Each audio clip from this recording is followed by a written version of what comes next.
it's less like thoughtful of like how to be funny. Like when I was at the Daily Show and I was a field producer there for John's last 3 years that he was there. Oh, sick. It was like we can figure out what you care about, and then we can find a way to make it funny. And that's kind of ever since then, and even before then, how I've kind of done what I do. It's like, and it's not always easy, but when the passion and the interest is there, you can figure it out. Like I remember we did a piece about the opioid crisis in like 2014 or 15 for The Daily Show. And Michael Che, it was like a short-lived moment when he was a correspondent there. And obviously there's nothing funny about that. It's heart-wrenching.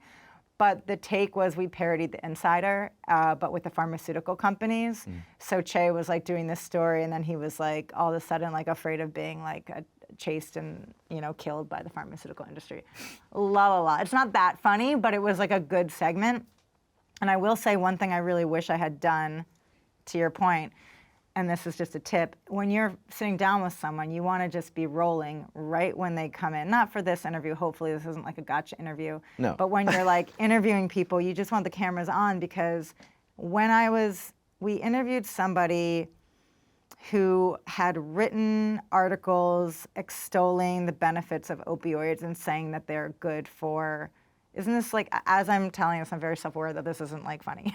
But No, it's really interesting though. it was, he was writing papers about how opioids are good for chronic pain. And he had had a knee surgery recently. And he sat down and I said, "Are you on opioids now?" And he said, "I wouldn't touch the stuff." And he had just had a knee surgery, and I didn't get that on camera, and I wish I had. Dang. But what we did get on camera was him saying that opioids are good for, like, you know, chronic pain, which they're not. They just aren't. I don't know if I should be quoted as saying this because I'm not a doctor, but whatever. We have an opioid crisis, and a lot of the reason why is overprescribing opioids for chronic pain and for pain.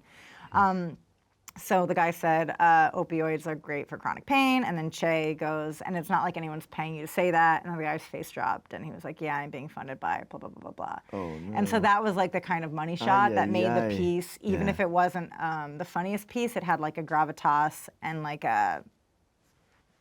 there was like this moment where you're like, oh wow, this is kind of partly how this epidemic happened, because you have these paid shows essentially lying to people or That's so wild. misrepresenting how dangerous these drugs can be. Yeah.